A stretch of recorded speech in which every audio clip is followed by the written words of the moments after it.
Greetings and welcome back to another episode of the Aaron Jacobs Podcast. I am Aaron Jacobs, a former public school band director in the state of Ohio for the last 15 years, 10 of which were spent in Avon, west of Cleveland. And today I'm responding to Google's suggestions on why people gone done and fuck up their New Year's resolutions.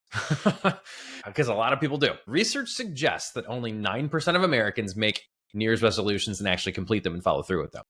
In fact, that same research goes on to show that 23% of people quit their resolution by the end of the first week, and that nearly half of people quit by the end of January.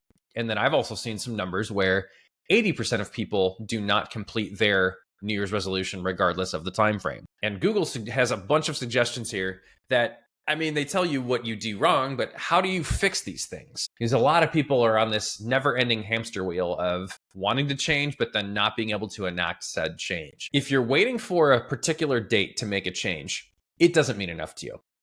If you're waiting for January 1st to make a change, and realistically, you're not making a change on January 1st, because a lot of people that are trying to make health and fitness changes, because 90+% of resolutions are centered around health and fitness in some capacity, whether it's a weight loss goal, it's a gym habit, whatever it is, you're probably hungover as fuck on January 1st. Let's be honest. And so you're not going to engage in that resolution on January 1st. No, because you're still the same person.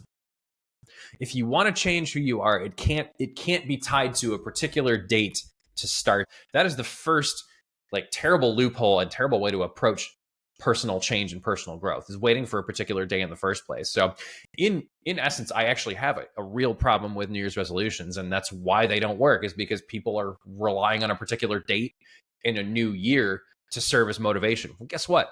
Motivation is a very finite resource and runs out in a very short-term capacity. So if you're relying on motivation to make a change, that change doesn't mean enough to you. It doesn't mean shit to you. It's got to be something that you have to be willing to show up on the days where it sucks and you don't want to do it, and you keep showing up over and over and over again.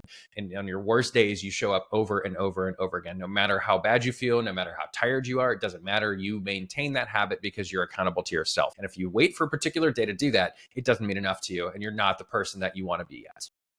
Plain and simple. That may sound harsh. I don't give a fuck. Let's talk about Google's suggestions on why people fall off their resolutions and ways we can work around some of these things. So right off the top, we've got a couple of things that I think are both that are related. Unrealistic goals and going too hard too quickly. People may set goals that are often too lofty or drastic, making them difficult to maintain, which is also going too hard too quickly. Trying to make too many changes at once, which can lead to burnout. So we want to be a different person, but ultimately you have to stack habits little by little. If I had actually gone and sought out some more in-depth guidance on things, I would have probably skipped the trial and error phase that I went through for the first 5 years that I was a high school band director. But I didn't maintain that because I had a lack of a defined plan, didn't have a way to track progress. That led to really vague goals, which all three of those things are the next suggestions from Google. And you hear this from people all the time. I want to lose a little bit of weight. I just want to get in shape. Okay, great. What does in shape look like to you? What does it mean to you? Why do you want to get in shape? These are really important questions you have to ask yourself. And if you don't know the answer to those things, you're not ready to make a change. You're going to still be the same weight. You're going to be the same person. You're still going to be the same lazy person that doesn't go to the gym. You're still going to be the same person. You're not going to change. You're not ready. And yes, am I saying that if you fall off of a resolution and don't stick to it when you have the resources and the time to do it, yeah, you're lazy. Absolutely. Google suggests as the final reason why people fall off their resolutions, not being ready for a change. People may not be ready for a change if their goals aren't aligned with their current priorities. And that's where you have to answer these why questions for yourself. Most people know that they are not in good shape. Most people know that they're not healthy. Most people know that by eating foods that lead to weight gain, that make them feel tired and sluggish, make them lose their confidence, not going to the gym, not feeling powerful, not feeling strong, not feeling energetic. Most people know that these things are not good and that they have to make a change.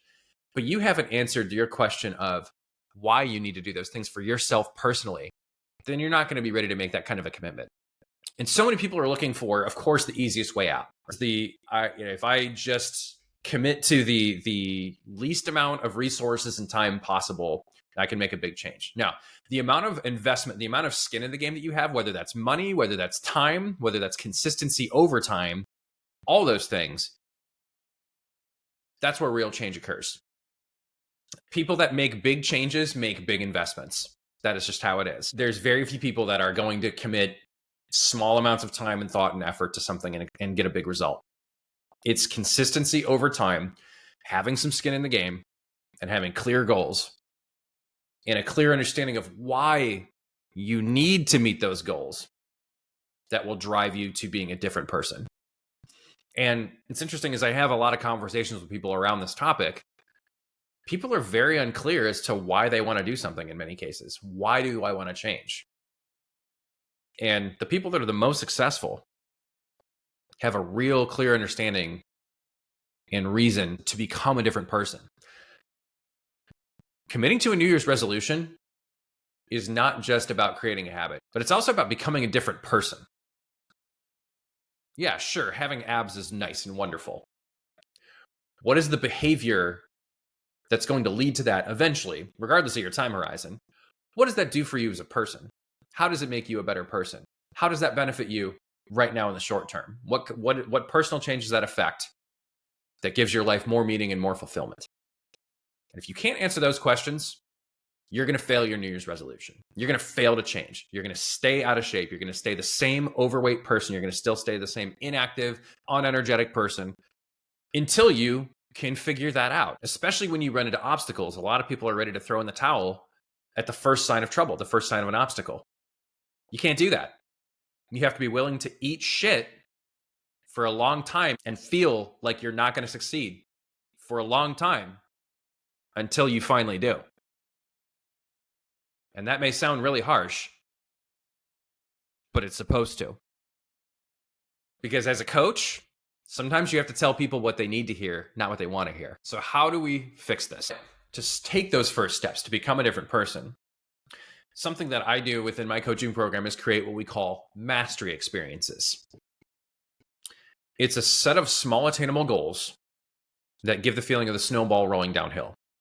So when people start with me, the first couple of weeks, in order to understand what you're putting in your body, how to fuel your body, we start by taking what you already eat and taking that picture of that plate of food that you send me or the bowl or whatever it is, and we just tweak whatever it is that you sent me, make some small changes, small substitutions, so it's something that you still are used to eating and familiar eating, but we recalibrate the plate such that it supports your energy needs and your protein needs. And once people see the possibility of, oh, I can make a few simple tweaks to this. I already like this. Oh, that's easy. That's easy. And then we start that snowball rolling downhill. Then we get to those obstacles and roadblocks and then maybe even have a weight loss plateau. And then we can work through those things. So mastery experiences are huge. But unless you know how to set those up for yourself and haven't been there and been where you want to be before, it's really hard to know how to set those up for yourself. So in conclusion, New Year's resolutions are bullshit. And if you really are committed to being a different person, you should start now. You should start today. Don't wait for January 1st to start becoming a different person. Start now. Build a new habit in every day, a few minutes a day, and let that compound over time.